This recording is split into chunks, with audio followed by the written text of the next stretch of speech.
Velvetier ist ein Spiel. Was bin ich? Pferde. Keine Ahnung, Dancer. Sag es nochmals, ich habe es nicht verstanden. Pferde. So macht das keinen Sinn. Du musst lauter sprechen, ich verstehe nix. Sag es nochmals. Pferde. Aha, und warum musst du das Wort Pferde so leise sprechen? Weil ich ein Pferdeflüsterer bin. Hallo liebe Hypomaniacs, ihr seid auf Trab, dem Podcast für alle Pferdeverrückten mit Julia Kistner und den 3 Welchis.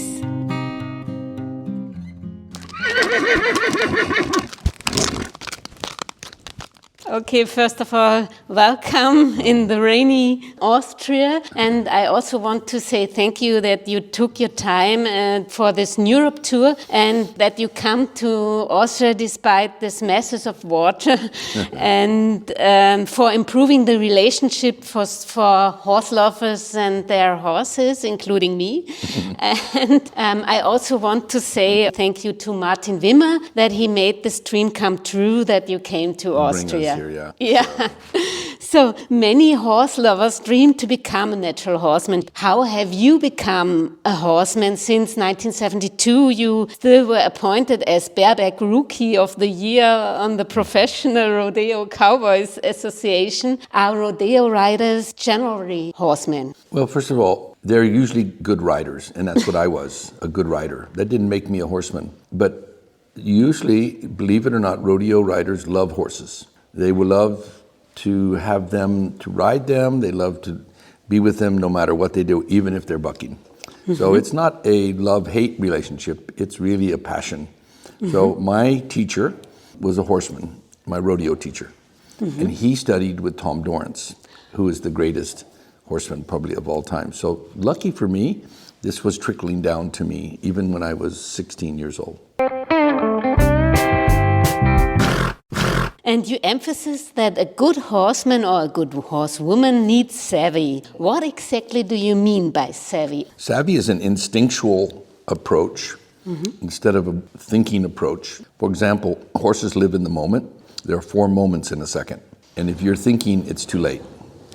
So what we must have is this feeling of what to do. So I tell everybody when they say, hey, Pat, what do you think? I say, I do my thinking in the night. So that in the day, it just comes in my instincts. So you make at night the thinking for the next day or for the day gone? No, thinking about everything, but thinking about the theory. You know, there's a philosophy, then there's a concept, then there's a theory. And we have to glue these 3 things together. In the moment we need to use our hands or our body, it needs to be at an instinct. So I think about things at night, and I think about what would I do different? What would I do better? What else could I have done? What other things, or what went well?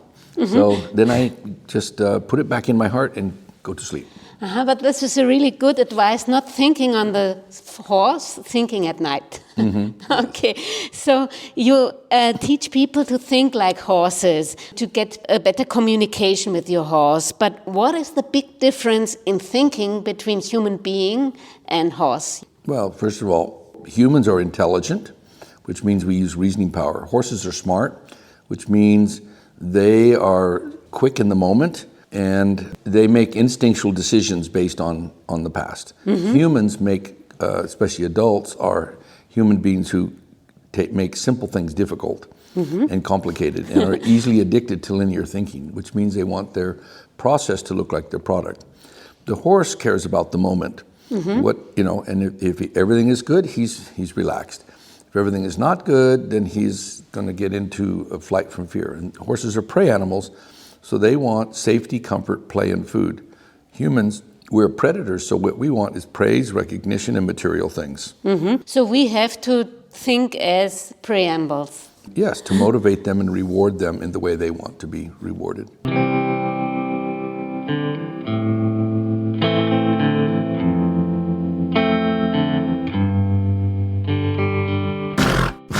Do you think that savvy is really a thing you can learn, or isn't it empathy? Well, empathy is a part of savvy. I think almost all people have it till they're 12 because we are natural. And then we turn into practicing adults. and an adult is a human being who practices making simple things difficult. So savvy is an instinct that goes away as soon as we start to become adult predators. And then, unless we are around others who are doing this, then it becomes, because what humans want is we succumb to peer pressure. So if other people are acting like predators, so do we. If other people are acting like partners, so do we. So it is something that can be learned, because I've had over 200,000 students in 73 countries, and many people have finally gone through the motions enough.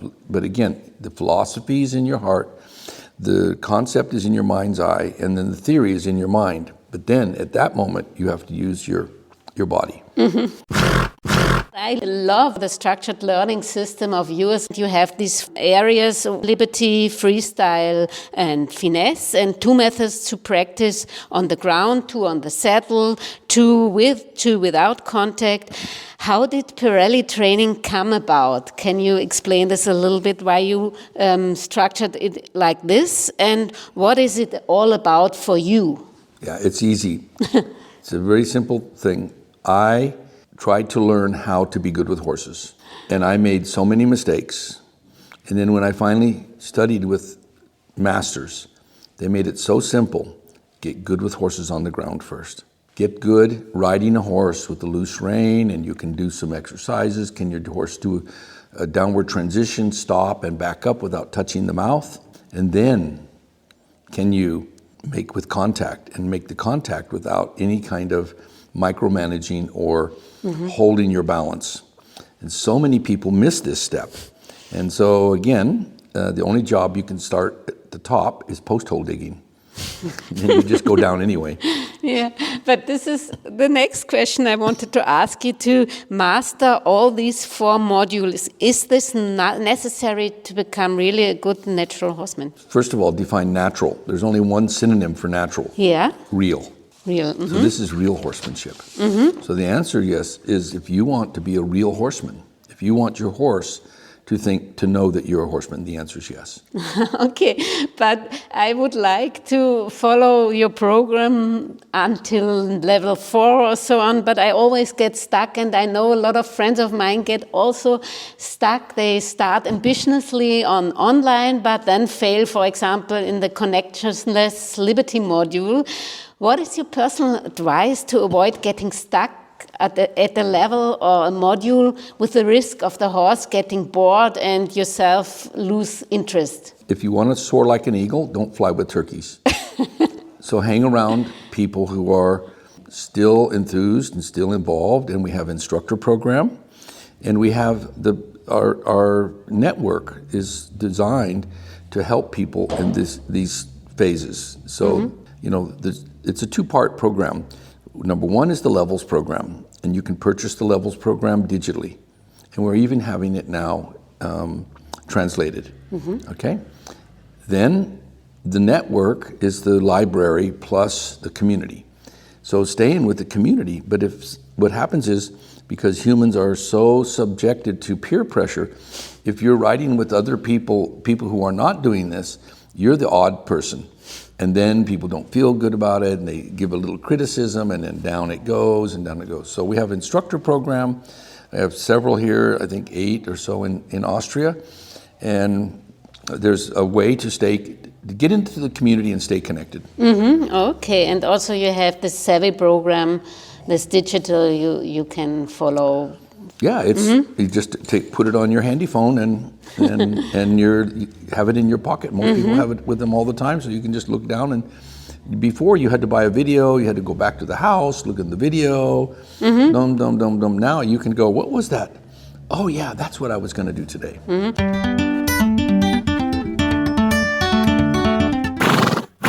But did you yourself get once stuck? What did you learn in this regard from your mentors, Tom Dorrance, Ray Hunter, Troy Henry? Yeah, simple. Follow the guiding principles.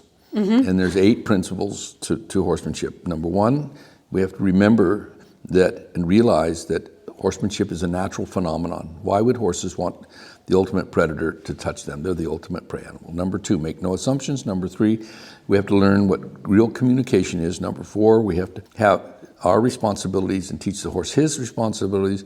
We have to use the attitude of justice in order to hold them accountable. And then what we have to do is read their body language. And then we have to remember that if we want to go fast, play with a horse who knows. If we want to go slow, play with a horse who doesn't know. So this is called Horses Teach Riders, Riders Teach Horses. And number 8 is principles, purpose, and time are the tools of teaching. So this is what keeps me on track. I've made many, many mistakes. I still make mistakes. But it's when one of those guiding principles, I didn't pay enough attention. Like maybe I made an assumption or something like this, okay? Or maybe I wasn't a good enough communicator or a good enough partner or whatever. I look back and then I correct myself. And not just looking back, you also have to go back to the basis then always. Well, the basis is this. There are 7 steps, 7 keys to success. Attitude, knowledge, tools, techniques, time, imagination, and support. And so what I do is I go, maybe I didn't have enough imagination. I look back on those 7 keys. Maybe I could have changed tools. Maybe I could have done a better technique, or I could have done the technique better. Or maybe I didn't take enough time, or maybe my timing wasn't good. So it's knowing those guiding principles and those keys to success. And again, that's why you want to stay in a community of people who are living by these principles. And that's the secret. The community. Yeah, and your passion is Western, strictly speaking, cutting, no? My passion is equus, which means to be equal us. My passion is to be with horses of every age, every stage, little baby foals. This morning, Klaus Polenska, he called me and said, hey, I hear you're in Europe and blah, blah, blah, blah.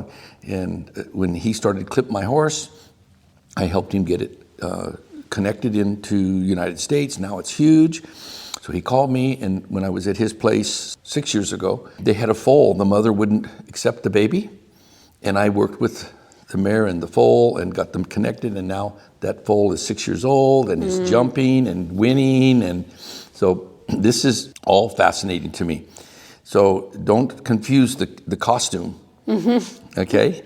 We all choose a costume, and I don't wear lederhosen. I don't wear jodhpurs. I just happen to wear Wranglers and a cowboy hat. So this is only a choice of dress. It's not a choice of I do this and not that. Yeah, but this I really enjoyed. 2017 in Colorado, there was the topic. Western riders had to go on the English and vice versa. So, and you explained that there are so many parallels, or it's even the same. Or? It's just a different saddle. Yeah. It is. The fundamentals are all the same. A horse can only do 6 things besides stand still. Go forward, backwards, right, left, up, and down. And so it doesn't matter which breed, which discipline, which saddle. Horses look for similarities. People look for differences. And so this is why people, oh, that's a cowboy, or oh, that's this or that, or they're from Luxembourg, they can't do something. You know, whatever. Everybody's looking for something different. I'm always looking for the similarities, and that's what horses taught me. That's how you teach your horses in patterns. So. Let's do something similar.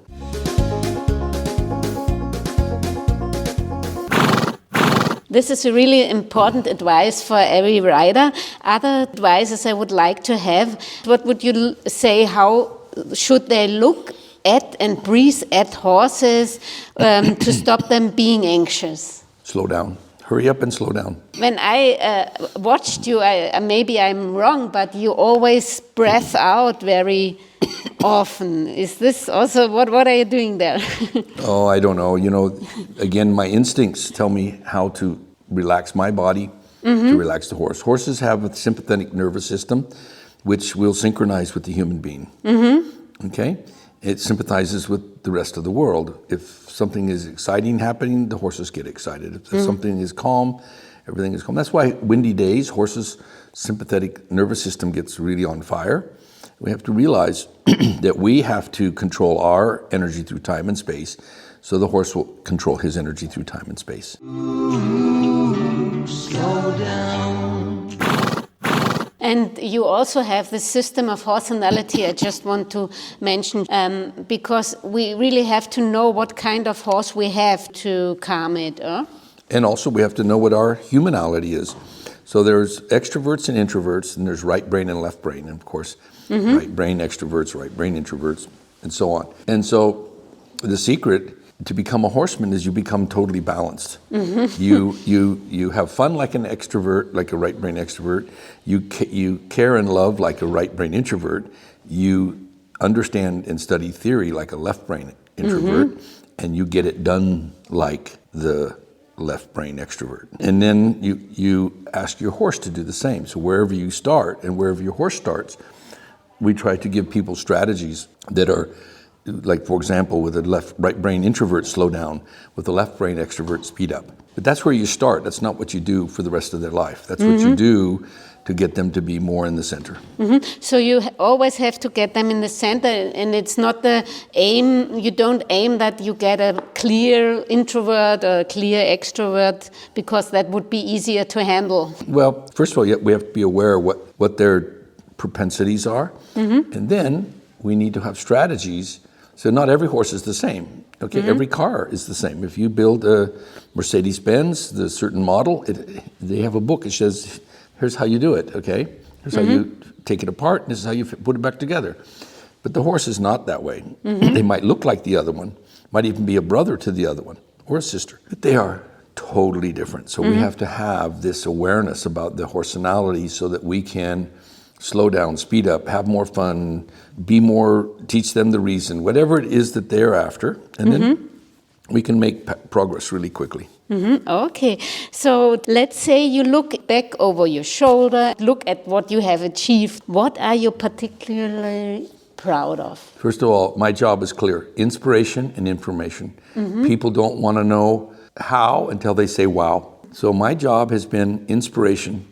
I either inspire people with my actions, with my words. Mostly the best way is with my students and my instructors. My job is to help regular people get extraordinary results.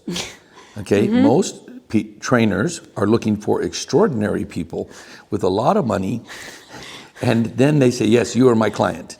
This is everyone in the world can be my student. And I'm here, I was put on this world, on this earth, to share these ideas that were given to me, that were invested into me.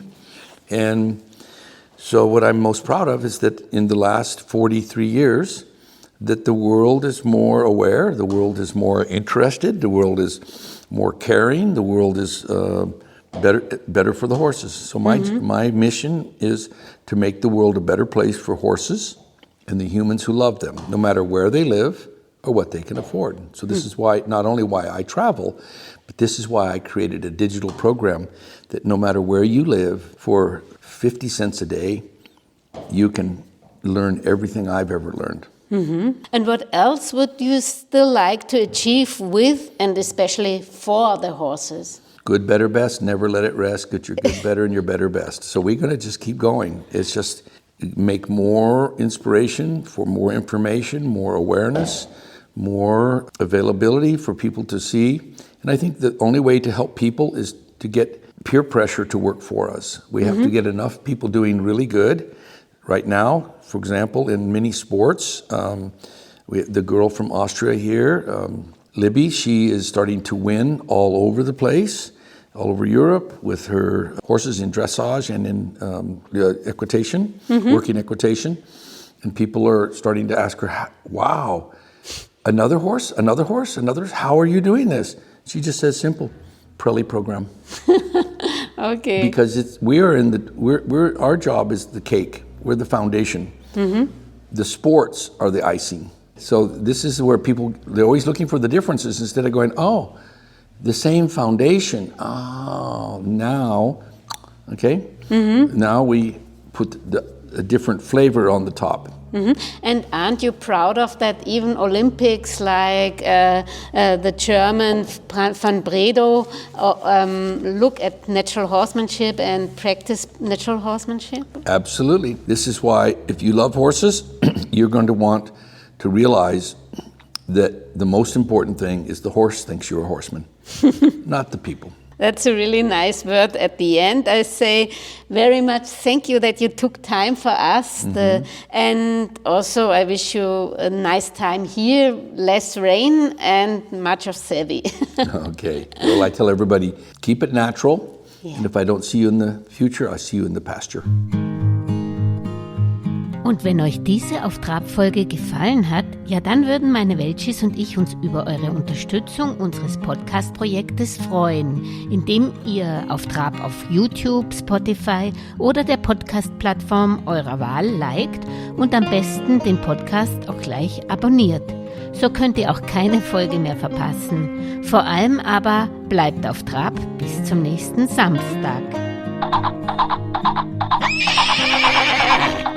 Thank you.